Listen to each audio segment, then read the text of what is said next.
Update. Last year, boyfriend 33 male quit his job without telling me, and now he refused to look for another job. I'm 31 female, tired of paying for everything. Original post. My boyfriend 33 male quit his job last year without telling me. I only found out 2 days before the rent was due, as we split everything 50-50 when I asked him for his part of the rent.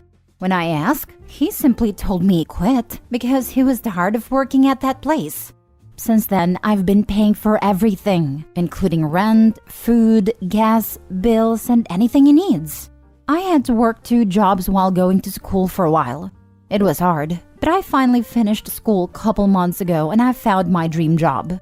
I make enough to live comfortably, even take care of my boyfriend and still have money for savings.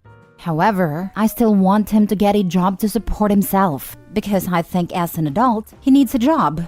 But I feel like he relies on me too much, and he thinks since my job pays well, he doesn't have any reason to work.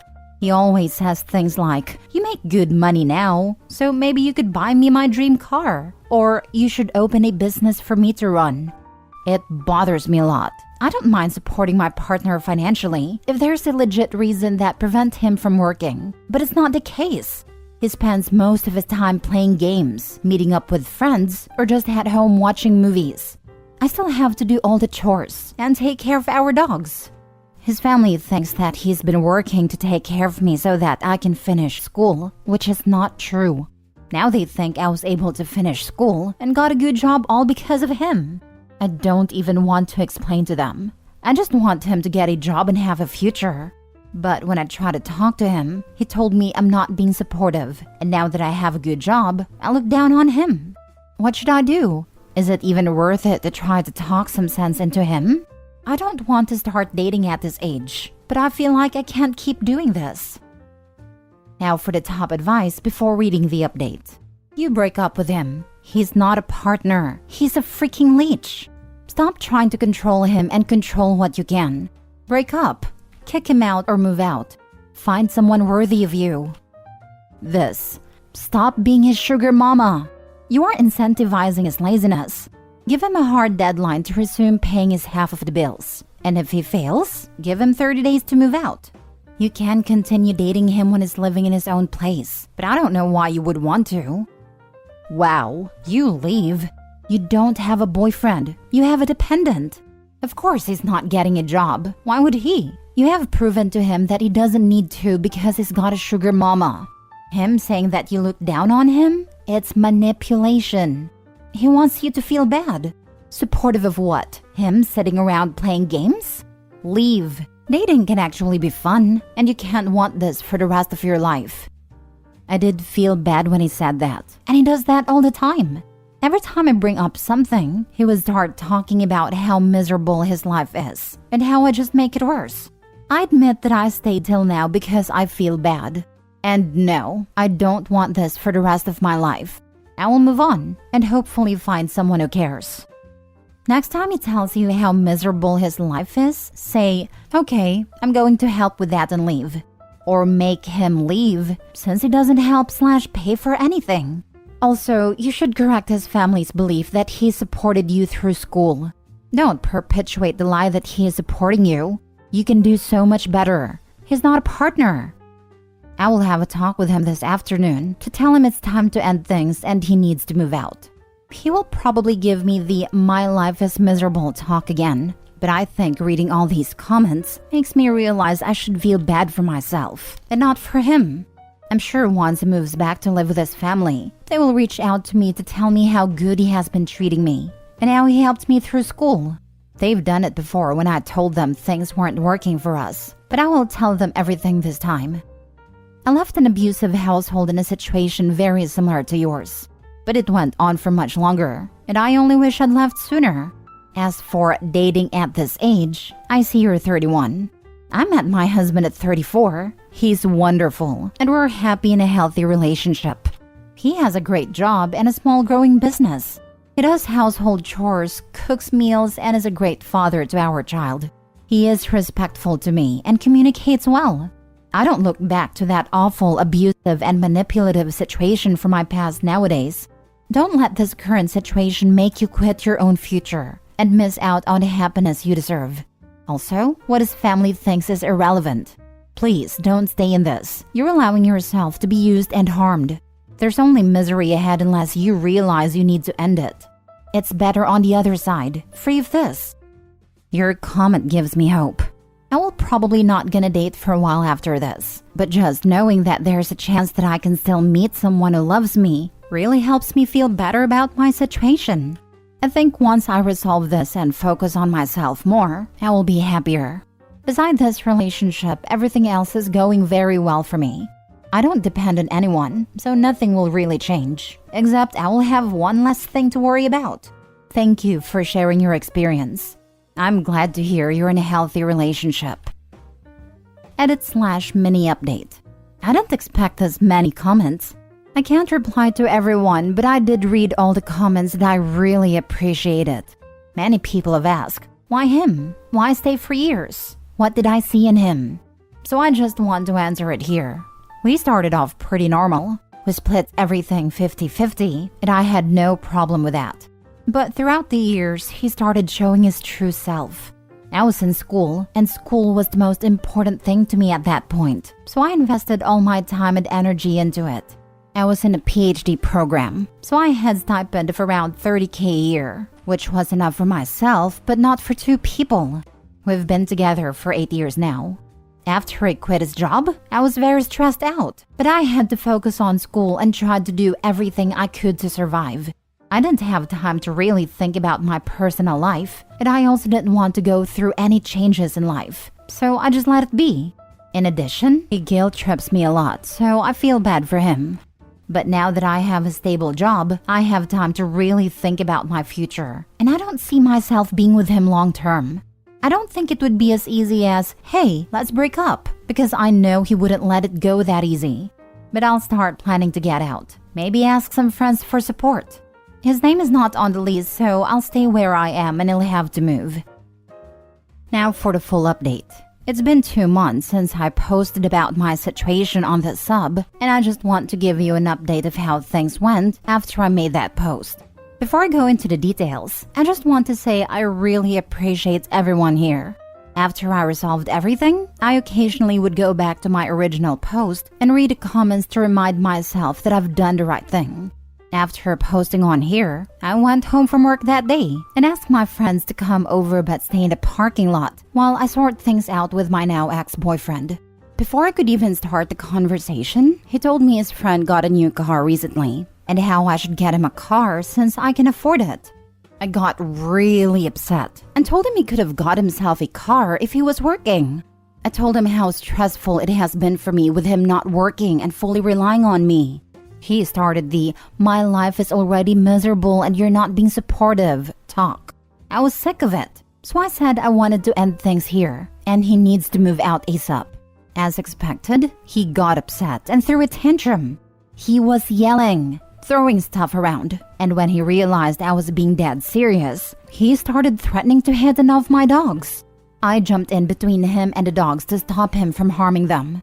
Then he pushed me and grabbed me by my neck. I was able to get him off of me, put the dogs into a room, and called my friends to tell them to come in and call the police.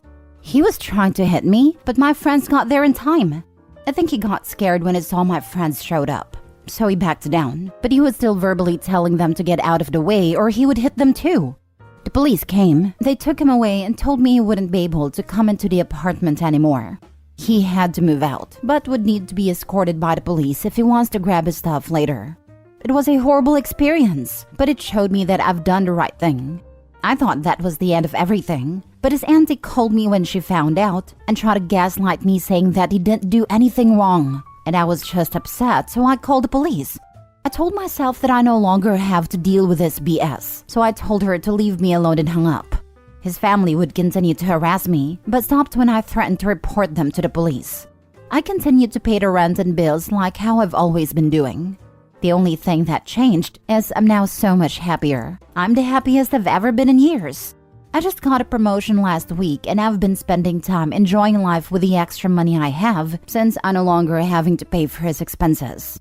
As for my ex, he's moved in with his aunt. I got a protection order, so we are not in contact at all.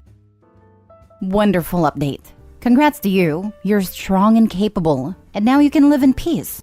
Thank you. It feels great to wake up in the morning and don't have to worry about what kind of crap is he going to give me today.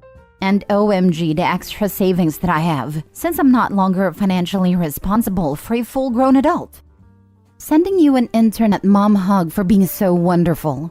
We are all glad to read that you have embraced your new life and are enjoying it.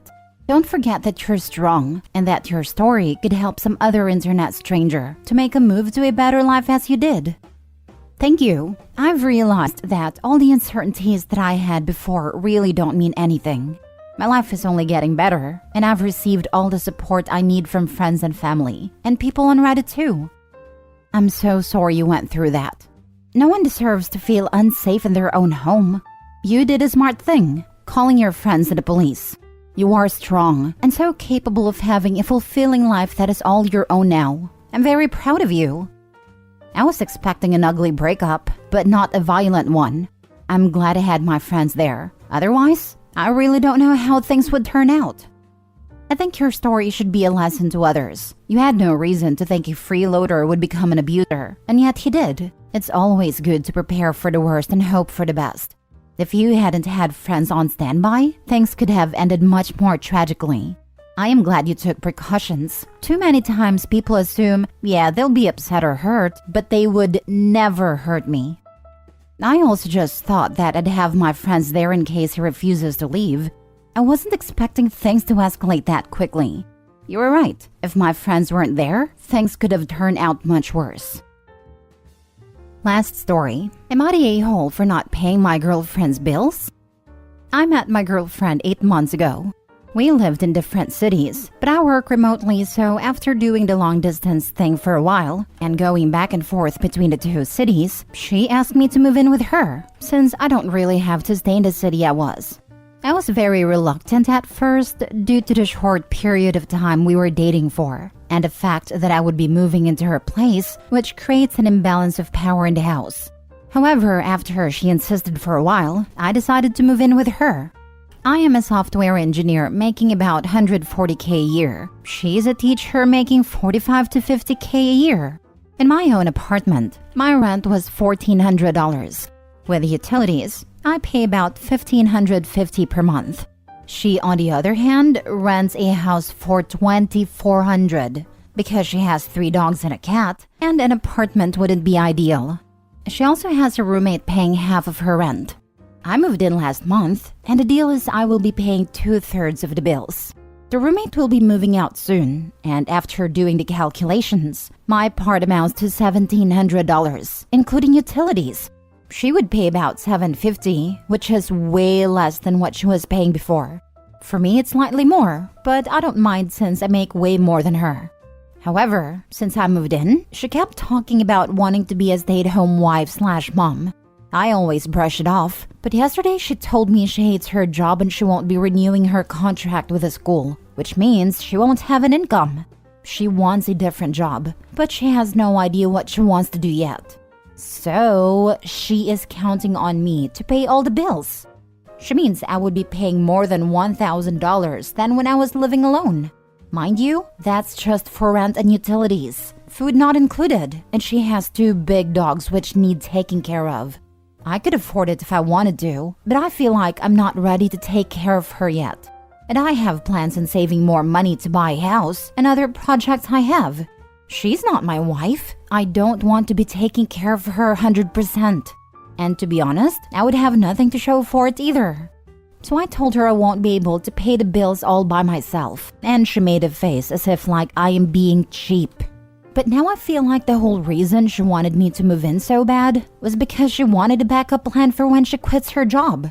Am I the a-hole for not wanting to pay everything? Now for the top comments. Not a-hole. Pack up and leave now. This, 100% this. Not a-hole and get the heck out while you can. This was her plan all along. Before she gets pregnant. That's what I said. Her next move is to baby trap him, so she can mooch as long as possible. And don't even have goodbye sex. don't give her the remotest possible chance of getting pregnant.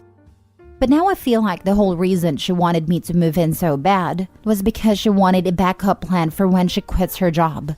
You aren't her backup plan. You are the plan. Find someone naive enough to move in and start paying part of her bills. Then, spring on said person that roommate is out. And you take on responsibility for supporting her because you are too timid to GTFO. She's got some cheek, and you've got some pretty low basic street skills. Not a-hole. Next step, she'll baby trap him. Exactly. This is a classic tactic among predatory women who are looking for a guy to use as a personal ATM. Yeah, the fact that she wanted OP to move in so quickly is alarming. Just that fact alone doesn't necessarily mean ulterior motives. We've all gotten swept up in the honeymoon phase. But the fact that it worked out that she'd be paying less than she was before definitely raised my eyebrow. And then just straight up moving to, I'm gonna quit my job and be a stay-at-home partner, cements it. She's absolutely the type that would try and baby trap someone. Also, this might make me an a-hole, but I'd really struggle with a spouse wanting to be a house spouse or stay-at-home spouse. If we were parents, that's entirely different. But if there's no kids, I'm sorry. If I have to work, then so do you. Ideally, the stay-at-home partner does work, but at home. They handle the meal planning, shopping, cooking, laundry, and majority of the cleaning. Keeping a house going is a lot of work. It's also something that should be decided before moving in together when possible. Not a-hole.